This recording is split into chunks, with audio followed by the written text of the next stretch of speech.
that our cells are vibrating to. So what else can music do but recognize itself in us as it moves on through? I wonder if it uses us as a muse, if it ahs and oohs like humans do, if it hears the beauty in you. Like oof.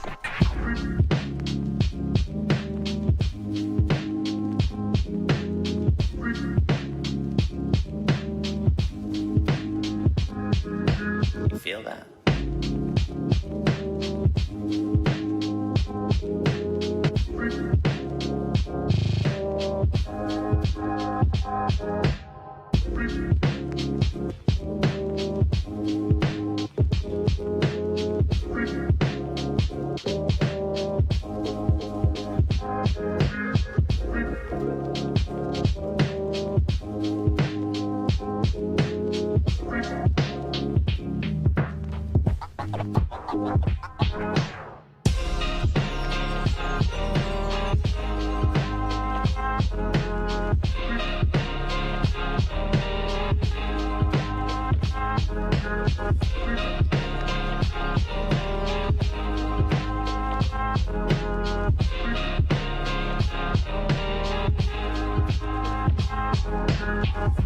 You feel that?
Good evening, and thank you so much to our panelists and to our Facebook and Instagram live audiences for joining us tonight.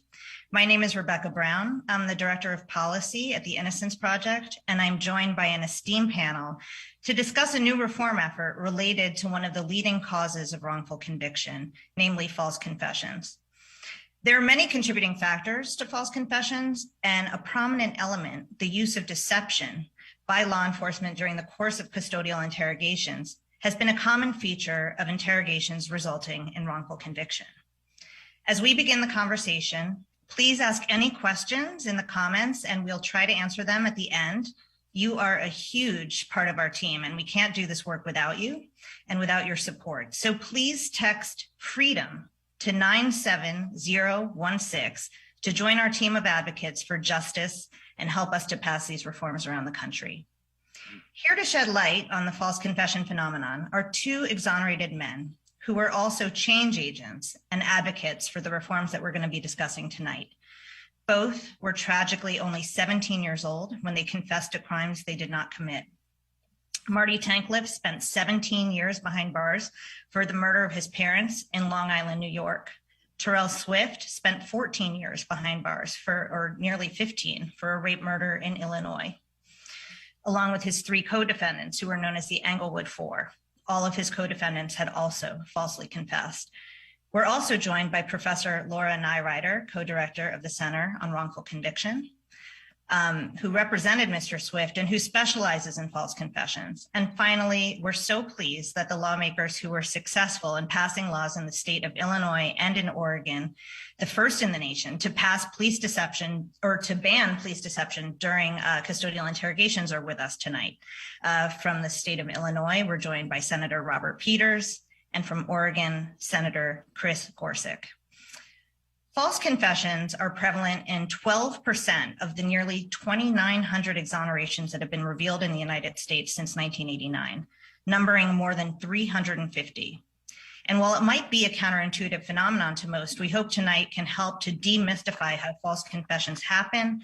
And we also plan to discuss the reforms that we need to put in place to defend against false confessions. So let's first hear from the people who have the most to teach us, Marty and Terrell. First of all, I just want to thank you both so much for being with us tonight. And I also want to recognize that every time you're asked to share your experiences with people, it takes something out of you. And so we just want to express our gratitude to you. It's really because of you that we're able to learn about this phenomenon. And it really has been just your courage and grace throughout this that, you know, all of us benefit from. And so we are working, of course, together and collectively to prevent this from happening to others. And I really wanted to begin with both of you, with Terrell and Marty. If you both wouldn't mind, you know, helping us to kind of set the stage for tonight's discussion and just share a little bit with us about your cases. So let's begin with Marty and then move to Terrell. Sure. In 1988, I just turned 17 on August 29th. And on September 7th, I woke up to really what was a nightmare for me. I discovered that my father was clinging to life and my mother was deceased. Instead of me being able to go with my family to the hospital, I was kidnapped by law enforcement. I was brought 45 minutes away and I was interrogated. I was put into a windowless room with no furniture. And, you know, I was brought up to trust police. And the questioning or the interrogation started off kind of quietly and nicely because they were just kind of curious. And when they weren't getting what they wanted from me, the accusation started. And the interrogation started to get very hostile, verbal. And it got to the point where the lead detective said that my father had been pumped full of adrenaline, had identified me, and that I should just tell them what happened. They said they found my hair in my mother's hands and that I should just tell them what happened. And it didn't matter what I said to the police. It didn't matter if I said I want a polygraph. It didn't matter if I said I didn't do anything. Their attitude was basically, and their statements were, we don't care, just tell us what we want to hear. And after hours, you start to get to a point where you're mentally drained and physically drained, and you just want out. And you start to say things that you know aren't true. And that's what happened in my case.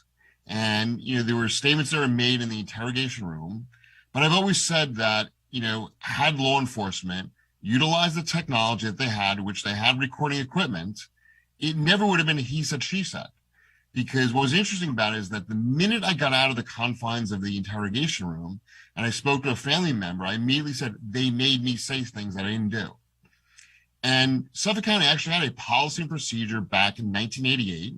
They actually did do videotaped interrogations, but they chose not to.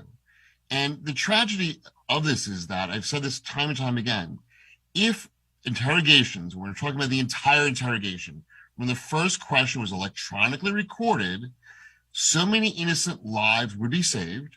And in most jurisdictions where we've employed videotaping or some kind of recording, there's been a reluctancy in the very early stages by law enforcement. But after they start utilizing it, they favor it, and it saves lives. And, you know, our policymakers and our society should understand that when we torture young men to falsely confess to crimes and we incarcerate them, we're left with leaving the guilty parties to remain free and victimize our communities. And that's not something that we want to really talk about, but that's really the consequences of obtaining a false confession. Thanks so much, Marty. And we'll turn to Terrell just to hear a little bit, Terrell, about sort of your encounter with law enforcement and sort of what it felt like to be a teenager facing an interrogation for a horrible crime that you know that you didn't commit. Yeah, I mean, for me, I was also 17 years of age as Marty. This was like back in March of 1995. I wasn't home one night, and the police came to my house looking for me. I wasn't there, but I called my mother the next day just to check in and see how everything was doing. And she told me that the police were looking for me, stating that I was hiding someone. Didn't know what they were talking about. She said, hey, well, go over your father's house, give the police a call, and find out what's going on. I'm like, okay. I waited till my father got off work, called the authorities, said, hey, my name is Terrell Swift. I'm here, the address where I was. They came to the address within 15, 20 minutes. I laid some photographs on the table. Asked me, did I know any of the guys? I didn't know any of the gentlemen. Laid some more photographs on the table. Asked me if I knew any of those gentlemen. I did not. Asked me if I would be willing to come to the police department. And said I wouldn't have a problem with it. Could my father bring me? They said no. Could my uncle bring me? They said no, because my uncle was there. They said, we said, well, can they trail you guys? And they said, yeah, we don't have a problem with it. We're taking you to this police department, and instead put me in the back of a car and took me to the police department on 51st, which was a totally different direction than where he sent my family. That was the beginning stages of the deception for me. And then similar to Martin, you get there, you're a 17-year-old kid, and you have a sense of trust for the police. You would never think that they would do the things that they did to us. The psychological torture, saying that we raped and murdered someone whom I didn't even know, with 4 other young men whom I didn't even know them either. We were 4, 5 black youths on the south side of Chicago that got pretty much swooped up. Unfortunately, I see that in a lot of the black and brown cases. I just have to say this. It's usually 3, 4, 5 of us that they're grabbing at one time. It doesn't, and that's something, a whole nother subject. But yeah, I mean, for me, what matters now is just trying to bring some type of awareness to the tactics that they used against us, and show that is not a good practice, because, as Martin stated, the actual perpetrator is still on the street. And in our case, the actual perpetrator stayed on the street and committed more sexual assaults and rapes and murders on other young women and traumatized more families. Yeah. Thank you so much for that. And Terrell, I think, you made a critical point, and I think, we should not just gloss over it, which is to say that this is very much an issue of racial injustice. We know that, the state of Illinois, which is known as the false confession capital of the country, or maybe Chicago is, but that said, the data is shocking out of the state of Illinois. When we took a look at it, it was 101 known false confessions, 91 from men or women of color. So this was 91, 77 Black men, 14 Latinx folks. So absolutely an issue of racial justice. And I think, absolutely worth focusing on. And that said, I think you both just did an extraordinary job of kind of explaining sort of what it felt like. But, one thing that strikes me in the many years of work that I've done on the false confession phenomenon is this sort of notion that people have, right? That some people sometimes say, I would never falsely confess to a crime I didn't commit, right? That would never happen to me. What do you want the general public to understand, right? What do you want to say to those people? I've heard that question for years, right? And my reply is, in order for you to understand that, you would have to be there. And I wouldn't want you to be there. Again, you put your mind frame, and we're 17-year-old kids. You're telling us that we're dying in jail for a crime we did not commit, as a kid. And then they sit you in these dark rooms and have you process that as a child, right? You're 17. What do you mean I'm dying? I haven't even lived yet. And the deception, it's so easy for the deceit to come in, because they see that vulnerability.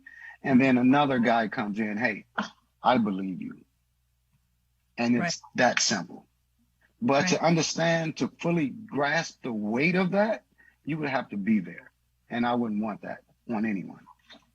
I think we can also simplify it. You know, when I speak to large audiences on this issue, I ask usually the whole crowd, I go, how many people have siblings? Stand up. How many people, when you were very young, you and your siblings were home, your parents went out on let's say a lamp broke. Your parents came home and said, okay, who broke the lamp? And which one of you in the room didn't break the lamp, but they stood up and said they broke the lamp because they wanted to go out for ice cream? And all of a sudden you see about 50% of the people remain standing. And I go, you just confessed to breaking a lamp that you didn't do for ice cream. I said, you just confessed to something you didn't do. Magnify that by 1 million times. Okay. And now put yourself in somebody's shoes. You know, you admitted to breaking a lamp for ice cream. I said, imagine when you've somebody saying, we're going to execute you. We're going to put you in prison for the rest of your lives. We're not letting you out of this room till you tell us what we want to hear. Yeah. It gets to a point where you'll say anything. You know, that's a great segue into my question for Laura, because I'd love to hear, Laura, a bit about sort of the history, you know, of interrogations, because, you know, I think we all have heard of the third degree, and, you know, the fact that, you know, physical torture used to be sort of commonplace in the interrogation procedures, although that's not to suggest that there aren't still aspects of that in interrogations, but very interested in kind of hearing from you about the sort of history of, you know, how we moved in this country in terms of dealing with interrogations. Yeah, absolutely, Rebecca. And, you know, I think the history actually helps us understand this all important question, right? Why would anyone confess to a crime that he or she did not commit, right? So the history has everything to do with Chicago, which is where I am right now. Back in the day, across the country, as you said, about 100 years ago, the main interrogation technique that was used was the third degree, right? Physical abuse. So people would be literally hung outside of windows until they confessed, or they'd be roughed up inside the station house, or they'd have a gun put to their head. And that was commonplace about 100 years ago, until a law professor in Chicago, who actually taught at the same school that I teach at now, Northwestern Law School, in the 1940s and 50s said, you know, these physical abuse techniques are barbaric and they cause false confessions, right? It's so easy for us to understand why anyone would confess to a crime that he or she didn't commit if you're being tortured or physically abused. So his great insight in the 1940s said, let's be progressive, let's be enlightened, let's get rid of these barbaric tactics.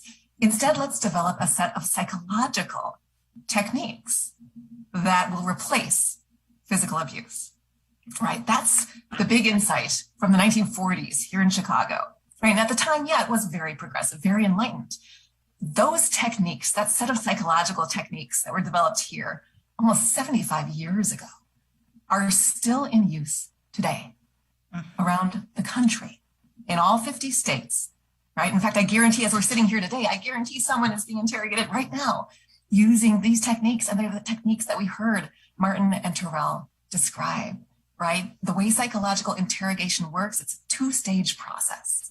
The first stage is about reducing a suspect down to hopelessness. So they bring you inside the interrogation room, they cut you off from your parents or your sources of support, your friends, everybody else. You're alone in the room, and they tell you the case against you is rock solid. You're caught, you're cornered, you're trapped. We found your DNA at the scene. We found your fingerprints on the gun. Even if that's not true, police are in most states now, not Illinois, Oregon, thanks to these incredible leaders who are with us tonight, but police are allowed to lie about evidence during interrogation in order to make you feel hopeless, cornered, trapped. They say they've got evidence against me. They're not listening to me protest my innocence. What am I going to do, right? Then comes the second stage of interrogation. Once that person feels cornered, trapped, hopeless, you offer confession as a way out, right? So like Martin and Terrell were saying, if you don't confess, you'll face the death penalty, right? Or you'll face life in prison. But if you do confess, if you do cooperate, you express remorse, right? People will want to help you. The judge will understand that you're a good guy, a good woman, a good person, right? And it's going to go so much easier for you, right? That's how these psychological techniques work to extract confessions. They are very, very powerful techniques that are very good at getting true confessions. but they are so powerful that they also get false confessions all across the country. These techniques rely on deception from front to back, from beginning to end.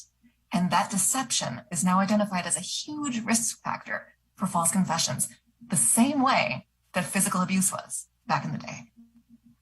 You know, it's so interesting that you say that because, you know, just also thinking about, you know, protections that, you know, would be available to people, like including counsel, right? Innocent people typically don't ask for that, right? They don't ask for counsel because they think it will all be sorted out. So, you know, and oftentimes folks that, you know, actually did commit the crime will seek that protection. So it's a bit perverse, right? That oftentimes, you know, innocent people who would most benefit from an attorney in that moment, right, are not seeking that because of the trust, frankly, that they hold in law enforcement. They don't believe that there will be that kind of deception. So I think it's just, and also just wanted to return a little bit to Marty again and Terrell. You both described a little bit about the deception that was used. I know, Marty, you mentioned that they talked about the presence of your hair in your mother's hand. If you could speak a bit about sort of the scope of the deception used during your interrogation, you know, sort of what were those examples of, you know, false evidence that they were presenting to you? So in addition, so my father never woke. My hair wasn't in my mother's hands. They also said that the issue about me taking a shower, they said they tested all the traps and they didn't believe me. They said that the knife that was discovered had pink substance on it, which meant that it was actually the murder weapon when the pink substance was actually watermelon. They said the blunt force instrument was a dumbbell that was found in my room. And the dumbbell was completely examined microscopically down to, I think, like a millionth of a centimeter or whatever. And there was absolutely no trace evidence whatsoever. And every issue that the police that I confessed to, as far as factually, even stuff about things in my life, it all panned out not to be true. You know, some of the physical evidence that actually came out was that the people who were responsible for the crimes wore gloves. And there was never gloves mentioned in my confession, because the confession that came out was only evidence of what law enforcement knew that morning from their visual walkthrough of my house. It wasn't based on actual facts. And it's something that I've always said is that if they would have recorded that interrogation, you know, we would have saw how long it actually lasted. Because I remember, you know, going into police headquarters when it was light out, and I remember not leaving till it was dark out. And, you know, nobody really knows how long the interrogation took place because Suffolk County chose not to follow their own rules. There was no proper record keeping. But it's problematic because tragically, the Supreme Court allows law enforcement to lie in Suffolk, and Suffolk has a huge history of obtaining confessions. I think it's probably the #1 homicide division in the country for confessions. I think they were at their highest point. I think they had 99% confession rate, but on average, it was like 90 to 98% for years. And Terrell, I don't know if you wanted to kind of speak a little bit about that deception and what you were experiencing. Yeah, I mean, again, the first lie was you sent my family. Well, first lie was you said I was hiding someone. You're looking for me. You're lying to me and my family saying that you're looking for me saying I'm hiding someone, right? Then, you know, you lie to my family. But as far as in the interrogation room, it was, you know, everything that I wrote or I said in the false confession was things that I heard from them. You know, it was like all of that was a lie. She was, you know, it's like everything, Rebecca. It's like it's so much. It's like where do I even start, right? It's like because every single step was a complete lie. You know, it's like everything, and it's in my case it was, you know, just a sexual case, and you know there was DNA involved, and you have 5 kids that say that they raped someone, 5 young teens. 15, 16, 17, and no DNA. Like, we're so smart to leave not a trace of DNA, but so stupid to sign a confession. You know what I mean? It's like, come on, you know, it's like everything was tragic. You know, everything was all a lie. Our whole arrest, everything up until us finally getting exonerated. Yeah.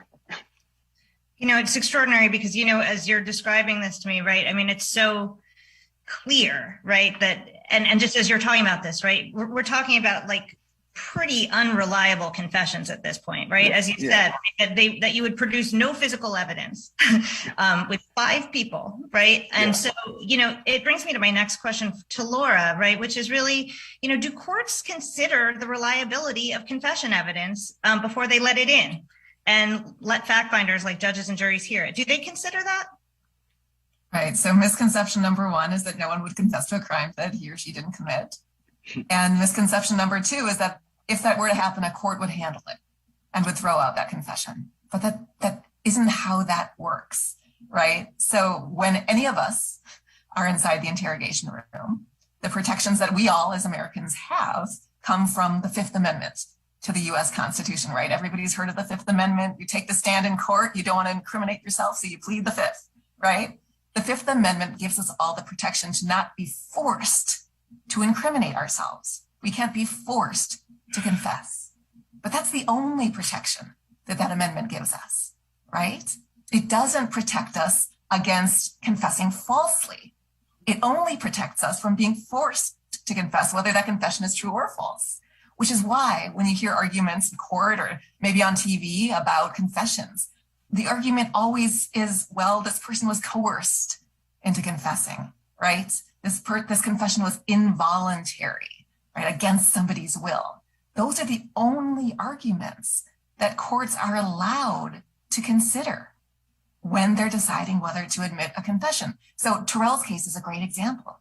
In your case, Terrell, despite the confessions, right, you were all charged, well, based on the confessions, you were all charged, but before trial, DNA testing came back, conclusively proving that you and your co-defendants were not the perpetrators.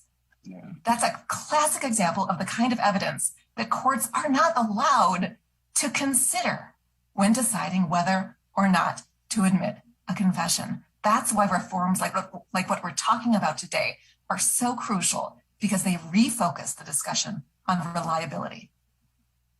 You know, right. And, you know, and I think to kind of get to the heart of, you know, whether or not a confession is even reliable, you know, you really need to have a record of that, right? So the first generation of reforms that, you know, organizations like the Innocence Project and the Center on Wrongful Conviction sought to pursue was to record the custodial interrogation from start to finish, right? Not just at that point in time where the confession was prepared and the person was ready to confess and then they turn on the tape and now you have this, you know, perfectly tailored confession with no sense of what led up to that confession, right? So the first reform that we really sought to pass, right, around the country was really foundational, right, which was the recording of interrogations. And, you know, Laura, I'd love your thoughts about kind of why this reform is so important and how it helps juries and judges to assess whether or not, you know, a confession was, well, even voluntary.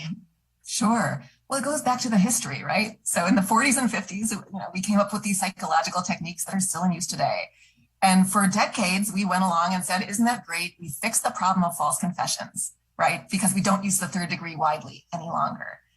But a couple of things happened, right? And the first big thing that happened was that DNA technology was invented and started being used to test the reliability of these confessions. Right? And all of a sudden, we're realizing that these confessions are being proven false much more often than we ever could have imagined, and under circumstances that are different than what we had hypothesized, right? Because we had thought that these psychological techniques wouldn't result in false confessions. They definitely do. And that's what we started learning from DNA.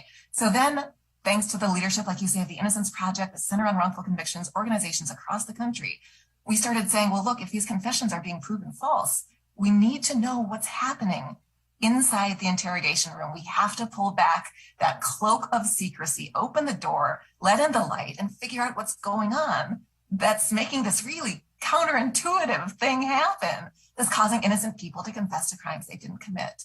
And that's the genius of electronic recording laws, right? Laws across the country in 28 states now, I think, requiring 30. 30. All right. That's the best news I've heard all night. So now 30 states, right, require interrogations to be video or audio taped in some way, the whole thing, not just the statements at the end. But that means we've got 20 states left to go. So that's an important reform to push as well. But that's laid the foundation for what we're talking about here today, because now we have these videotapes. We can go in and analyze and study and research, and we can identify these deceptive interrogation tactics as a major risk factor for false confessions. Thank you. And, interestingly, a little known state senator at the time in Illinois named Barack Obama sponsored the first law in the country to record custodial interrogations. And sitting in that same Senate seat today is Senator Robert Peters, who is the sponsor of the first law in the nation that banned police deception during interrogations of people under the age of 18. So, it was only appropriate that Illinois was the first state to pass this law, given its unenviable status as false confession capital of the country. But Illinois has produced just so many false confessions. And so, Senator Peters, I wanted to hear from you about sort of what motivated your sponsorship of this legislation, and if you could share a little bit, about how it was received by other lawmakers when you first introduced it. Yeah, so thank you. And I actually just want to thank Marty and Terrell for being on, and for everybody who's organizing around these issues. I think that we need to expand the scope of what it means to have public safety in our community, in our world. And part of that, I think, lies at being able to trust the government or trust the state to be a steward that looks out for you. So on a macro level and on a principally big level, it was really driven by the idea that if it's okay to lie to a child, and that is literally part of a state action or a state apparatus, that fundamentally people will not have faith and trust, not only in the state, but also in each other. You essentially isolate people to such a extreme degree of individualism that's not helpful for anybody and doesn't look out for anybody. A second thing on a more like a smaller personal level is I had a privilege. My dad was a civil rights lawyer and a criminal defense attorney, but I've been interrogated by police and told all types. We're live. I can't curse. So my foul mouth is, I'm going to restrain it. But all types of BS. And the fact is that they were kind of shocked to find out that I knew I was going to have my dad come in, and I'm not going to say anything to them. But the amount of extreme pressure, and you heard it from Marty and heard it from Charlie, the amount of extreme pressure that's put on you to say anything, to get out of that space is disgusting, and it's vile. So fundamentally, it's the macro level of being able to trust and invest in each other and believe in each other, and not to practice the worst forms of cynicism about your neighbor, your friend, your community. And on a micro level, it's that very experience, the very idea of being under that much pressure, and to do that to people over and over again is not about making communities safe. It's about getting a win. It's about seeing something zero sum, about being able to have a victory in your, whether it's with your coworkers in the police department or wherever it might be. And the fact is, if you're having a public safety program based off of wins and losses, it's not about what human people need in order to get by in life. And if we don't move to focusing on what people need, and we're stuck here, it's only going to make matters worse. It's only going to make more and more trauma happen over and over again. So on both a macro level, on a broader ideological level, and on a smaller personal level, it's about the idea of trust and the idea of confronting injustice and the amount of pain and trauma that so many people are having. If you listen to Marty, I think, Marty, you said 1988, and Terrell, you said 1995. That is during a period of rapid, tough on crime ramp up. The very idea of not being able to see in each other the amount of love and care that we need is literally ramping up during that period of time. And in Illinois and in Chicago, I mean, we're a city that produced John Burge, right? This is not only confession, but torture. That third rail is something that's historically tied to the city. that we fundamentally needed to move away from. So this was a passion on a broader level of what it means for us to have good, safe, and connected communities where we can believe and trust in each other. And it is not about having this zero-sum game of win and losses that does nothing to keep people safe. So true. And Senator Peters, how do you think your colleagues responded to the proposal when it was introduced? To be very frank, I think they were initially very skeptical. And to be honest, I mean, we in the Black Caucus passed 4 historic pieces of pillars. One of them involved a large criminal justice package. I think that as people learned about the bill, and this is where, in all honesty, it's not just the fact of the work that I did on the floor or that Rep. Slaughter, I believe, did in the House, but also the advocates having conversations with people. It moved to the point where it was a bill that I was very anxious to be able to move to becoming a bipartisan bill with broad support. Even the Republican minority leader in the House came on as a co-sponsor and spoke of the bill. So there's a few things there. People might be skeptical, but what you realize is that when you take organization and you have those conversations with people, it can fundamentally shift the conversation that I like to say under the dome within the Capitol. Right. Really helpful. And, and hailing from Oregon is Senator Chris Gorsuch, whose bill, I believe, was signed within hours of the Illinois law. So maybe the time difference makes it a tie. I'm not sure. Senator Gorsuch, oh, no, there's disagreement. We'll never know. But I will say, Senator Gorsuch, I was so moved that as a former police officer yourself, you sponsored a similar bill in Oregon. And I was just interested to hear sort of personally kind of what moved you to work on this issue. And did you find similar support from police and sheriffs in Oregon? Well, thank you for having me, by the way. As you've already said, I worked for law enforcement. I was a Portland police officer from 1980 to the end of 87. And during that time, we were definitely trained in these techniques. And while I certainly used that against some suspects, it was never something that I thought was a great way of doing things. And after I left, I've been a teacher in criminal justice since 97. But the more I studied this, the more it became apparent to me that these sorts of tactics are extremely damaging and can lead to some very counterproductive results.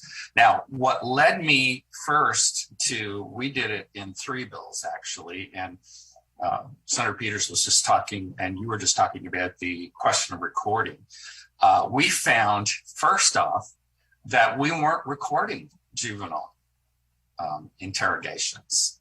And it's like, really? We recorded them for adults, but we weren't doing it for children. And the one thing I think everyone can agree on is that when you have that documentation, when somebody says this wasn't done correctly, well, we just can simply go back and look. And so sometimes it may lean towards law enforcement, other times it leans away. But I think it makes the process cleaner and more accurate. So the political decision was, let's approach this incrementally.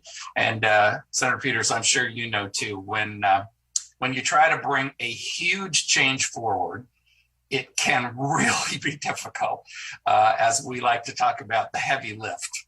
So we decided, my office and some of our supporters, by the way, we were helped very much by folks in the Center for Wrongful Conviction. In fact, Laura and Rebecca and many others, Stephen Drizzen, helped us with these projects.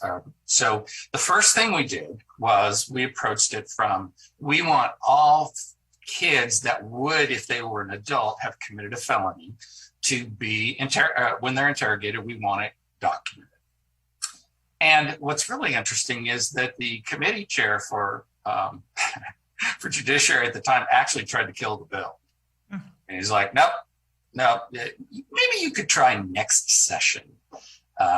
And I talked to the Speaker of the House, and the Speaker made sure that the bill did move forward and did come out of committee. So, Speaker Kotek did a great job on that and assisting us in saying, no, I think this is a really good bill and it should move forward.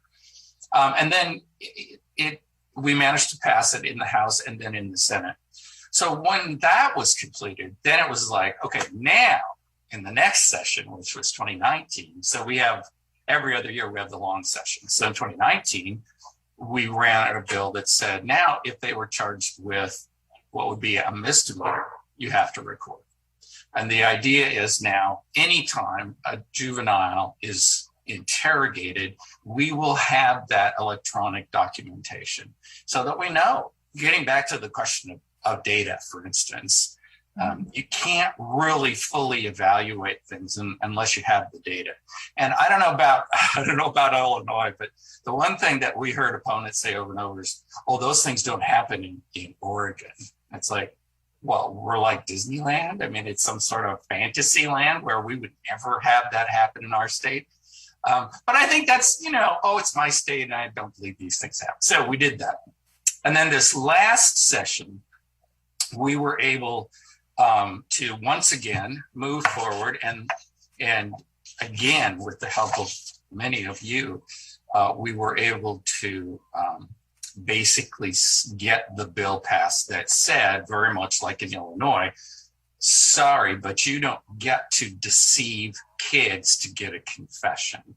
And this all started, this set of 3 bills for me started because of the story I encountered of some kids that actually were being accused of a crime that they didn't commit, and the lying was going on, and the attempt to isolate the kid from the parent, all sorts of things. And some of the parents going, oh, just tell the truth, and others going, no, remain silent and get a lawyer. I mean, I tell all of my students, remain silent and have a lawyer. That's what the Fifth Amendment is for. So that's how we came to be involved in this. The interesting thing was that we were able to get the police unions to neutral.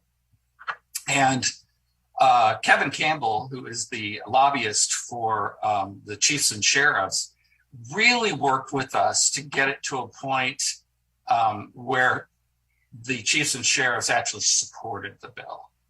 And so we were really, really, really fortunate. The other thing is we had the context, especially in this session, of all of the, the tremendous outcrying after the Chauvin assault and killing.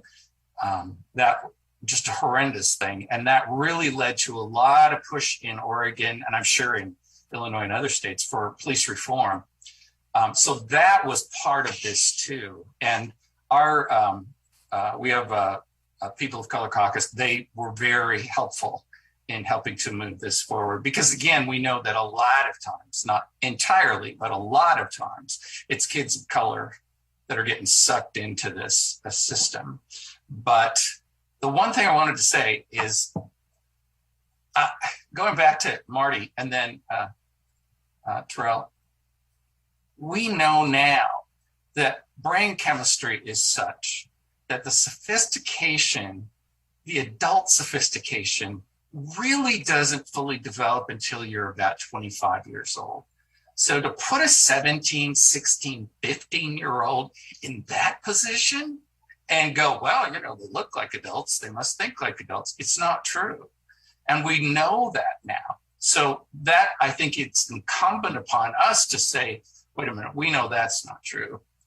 Now, like I said, our next step will be to say, because I had several people say this to me, well, Chris, why isn't it about adults too? And it was like, again, incremental steps, right? But the one thing, if anything, that was really interesting was that in this go round, my caucus actually wanted to make it bigger, wanted to expand it more, and it would have run into so many problems, and we would have run out of time trying to sort them out, that we stayed with where we were, and then it moved forward. And it had to go go through rules plus the regular committee. So it had a lot of hoops to go through, but it passed quite well. I'm very pleased with it. As are we, and just wanted to kind of touch on a point that you were making, right? Which is that, you know, in many instances, we have to approach this work incrementally as much as we, you know, and as an advocate, of course, I'm always feeling frustration, like, can't we do it for this one, right? But so I guess a question for both of you, both senators, is, you know, sort of, how would you like to build on this reform? And or were there provisions that you wish you could have gotten in this proposal that you didn't get, and because of politics? And how would you like to build on it in the future? I'm going to just lift up what Senator Gorsuch said, which is, I got asked, you know, I go on like WGN radio or something, and they're like, well, what about adults? And then I'm sitting there like, I don't know if this is supposed to be a gotcha, but yeah, I'd also not believe that we should be trying to deceive adults. Because especially for me, if you fundamentally believe we need to actually have some sort of trust and faith in each other and not this sort of individualized cynicism about people, then you can't say that you're okay with lying to adults during interrogation. So yeah, I think to lift up what Senator Gorsuch said is like the next step is, all right, now it's just adults we have to go to next to make some change happen. No, I agree with that. And the incremental thing, I mean, it is, Rebecca, you're so right. It's like we have these great ideas and then we realize politically the reality is it'll have to come in chunks. And it is very frustrating. But I think definitely for myself as well, I agree totally with Senator Peters that we need to now approach this in terms of adults and, of course, spread this from more states than just Illinois and Oregon. Absolutely. Well, that is so helpful. And I'm going to now turn to some questions from our audience. The one question comes from Michelle from Facebook, who asks, in regards to brain development and juvenile justice, are there legislative acts in the pipeline which take into account the brain development stages by age? And so it sounds very similar to what we were just discussing. Right. I can answer in Illinois, there's been a push constantly to change the age, particularly to our juvenile justice system. I try to also tie in our youth in care, our DCFS, with when it comes to the criminal legal system, that they're actually more tied together. And those are always pushes, but like has been said, you're essentially, you need to, what makes things happen is a combination of outside and inside game strategy, right? So there's a lot of ideas that we want to see changes on, and sometimes they have only outside pushing or they only have inside pushing, but they need both. And as Senator Gorsuch said about Oregon, right, what happened coming out of 2020 and that crisis, that was a clear example of the outside and the inside came together. In Illinois, similarly happened when we passed the pillars that led to not only just the beginning of the year in January when that passed and got signed, but also throughout session, which included our bill that banned deception, right? Like those things all came from a combination of outside and inside strategy. And I think that we need to continue to build off of that and understand that they each play some role. And what I will say is, first off, I think Senator Peters is absolutely right on that. The second thing is in Oregon, with the Oregon Youth Authority, we have some very progressive policies there that have been developing, and I expect that to continue. And the one thing, there has been a lot more emphasis on the concern around like brain chemistry and brain development and all of that, and trying to make the facilities for those few kids that actually are held in a custody situation, get the right sort of treatment. And they're trying to approach things trying to even change the environment so it doesn't look like a prison, which I think the environment is a huge, huge piece of this. But the other thing is, we now have it so that, let's say you're 17 and you get a sentence that will last for like 4 years.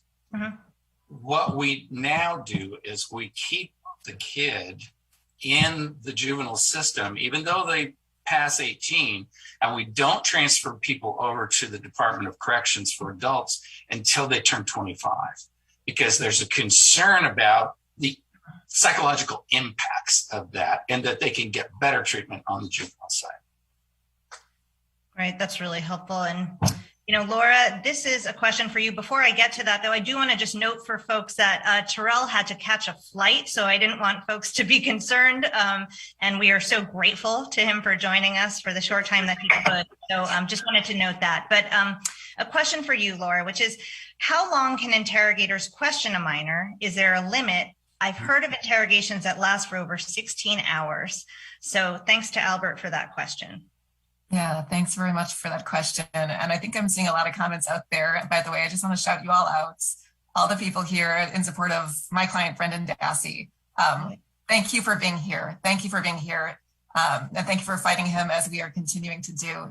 Brendan's case is a good example of the fact that there are so few rules that actually govern what happens inside the interrogation room. He was a 16-year-old special education student who was questioned 4 times over a period of 48 hours with no lawyer presence. The first go round, his parents weren't even notified that he was being questioned, right? And this went on and on and on until, of course, he confessed to a crime. But you don't have to be a lawyer to know he didn't commit, right? A crime that he wasn't even able to describe without being told the answer. There are so many risk factors for false confession out there that are yet to be addressed, because we're still learning about this phenomenon, still studying it. But that's why we're so grateful, not only for the leadership of yourself, Senator Gorsuch, Senator Peters, people who are in the room, like you were saying, Senator Peters, who can make a difference, but also for just ordinary, everyday folks who know people, right? Who are vulnerable, who remember what it's like to be a teenager or a child, right? Who know somebody who maybe might be manipulable, and who has the compassion and common sense and human decency to care about doing the right thing. That's what this movement and this movement is about. That's why we're all here tonight. So thanks to everybody for being here. And yeah, we're going to keep on fighting to make sure these rules change and to help everybody who's been a victim of them. And if I could just add one thing, Senator Peters was talking earlier about the whole Get Tough movement coming out of the 80s and into the 90s. What's really crazy about that was the claim that juvenile justice was not dealing properly with most kids. It turns out, if you look at it, it was only a small subset of very hardcore offenders that weren't being dealt with properly. And everybody else was basically undergoing experiences in the juvenile justice system that were appropriate. But this excuse then was used to say, oh, now we got to get tough and we've got to be very tough on all of these kids. And we had John DeLulio saying, oh, we're going to have these super predators and just absolutely insane statements about kids. So, but that idea, nothing works, it was so miscast. It made the problem worse. I know we have only so much time, but if I could piggyback off of this, because it's, it gets, I think that it's important to remember as we head into what I think is a reaction to the organizing that happened in 2020, the uprisings that happened in 2020, where I think for many of us, we saw it as a sort of a new hope, to get really nerdy about it. And I would say 2021 has felt like the Empire Strikes Back in many ways, as this summer has happened. And it's important to remember that it is almost always entirely a political project. These things aren't divorced from the politics. We don't need to get into that right here, right now, but it is important to remember oftentimes it's a political project, it's an ideological project, and the conversations about safety, self, liberty, and freedom are something that we're always constantly grappling with and fighting with. And so when we think as we move into next year, which is in itself going to be very political, it's going to be a midterm year at the federal level and so many other places, that we will see people try to attack the work we've done now for, making someone's job harder or whatever it might be that they might say. And it's important to note that it's not data or grounded in reality of what it does to keep communities safe. It's part of a larger political project. And I tell my colleagues, particularly who are in more moderate spaces, that if you react to it, it will only make things worse. They want your reaction.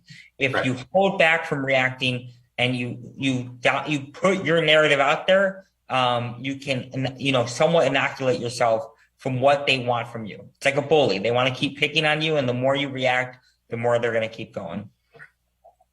Really helpful. And I'm going to end with a question from Latoya, who asks, is there a national resource that has a listing of helpful laws and or rights by state that can help young people better understand the laws in the states that they live in? And I'm going to turn this over to Laura, but one thing that we do have on our website, innocenceproject.org, is a compendium of all of the recording of interrogation laws, and also the 2 new laws in Illinois and Oregon that ban deception. So there is, you can look at our website and look by state. There's a scroll down that says, how is my state doing? And you can find not only a description of the law that is passed in your jurisdiction, hopefully, but also a link to that statute, and you can read it yourself. But I don't know, Laura, if you had other resources you'd like to share. Absolutely. It's a great question. And I think, for all of us, as we sort of learn collectively together about what we can do to fight wrongful convictions and false confessions, education is such an important step. Of course, the Innocence Project website is a wonderful resource. The Center on Wrongful Convictions website is about to relaunch, so stay tuned. We're going to have a lot of great data and information there, including some specifically geared at how to protect our kids.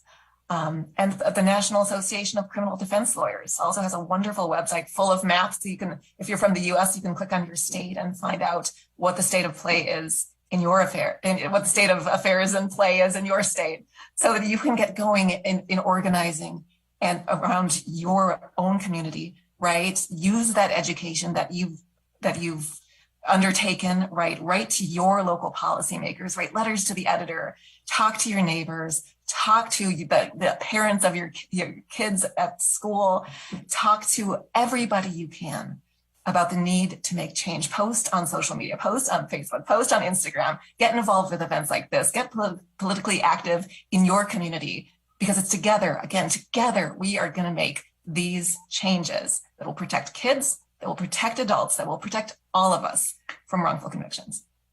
And one way to interrupt that narrative, I'm sorry, that Marty was talking about, this idea of people still being out there to commit terrible offenses, that it does no good to wrongfully convict people. And so you can approach the inevitable, you don't want us to be safe, by saying, well, actually, I do want you to be safe, because we're not solving anything or making people safe by saying that we caught the wrong person. More of a common sense approach, and I think public safety approach, that if we employ proper techniques, proper precautions, will prevent innocent people from being arrested, convicted, and really, will train people to do the jobs the right way. Right. It doesn't make sense to rush to judgment, rush to get somebody to get a confession, and let the perpetrators remain free. If we spend a little more time investigating crimes or alleged crimes, we may not have as many wrongful convictions, which would ensure that we wouldn't have that many more guilty people remain free and commit these crimes. And, I've been working with the Innocence Project for almost 11, 12 years. And to me, it just makes no sense why we don't have 50 states who have bills that were just passed in Oregon and Illinois. It's illogical, because I think it's such a common sense understanding that, we should protect children. If I lied to somebody in the IRS, I could be charged with a crime. If I lied during an FBI interview, I could be charged with a crime. Right. So it makes no sense why law enforcement are able to lie about anything. And if they're actually doing their jobs, they're doing it properly, there really should be no need to lie to anybody, whether it's a child, whether it's an adult, whether it's anybody. And I think what we need to do is kind of step back and refocus the attention, refocus the training of law enforcement, because when you employ the proper tactics, the end results are much better. Yeah. Well, Marty, I think none of us could have said it better, but what I will say is you and I have a lot of work to do this year here in New York, in the Empire State, where there has been a bill introduced, Senate Bill 324 by Senator Delnor Myrie, to ban deception, not only for young people, but also for adults. So I look forward to working with you this year here in New York. And for all of the folks that are out there around the country, there will be similar efforts in multiple states. We've already heard from states around the country interested in doing the same kind of legislation sponsored by our champions, Senator Peters and Senator Gorsuch, in their states. So with that, we encourage everyone to please text FREEDOM to 97016 to join our team. When you join our team, you will be working collaboratively with the Innocence Project, with the Center on Wrongful Conviction on various proposals around the country. We could not do this without you. And I just cannot thank this esteemed panel enough. We are so grateful for all of you to join us tonight. And of course to Terrell, who is hopefully flying safe somewhere. So thank you so much. And really just could not be more lucky to have you all with us tonight. So, and thanks to our audience. Thank you. Thank you, Rebecca. Thank you.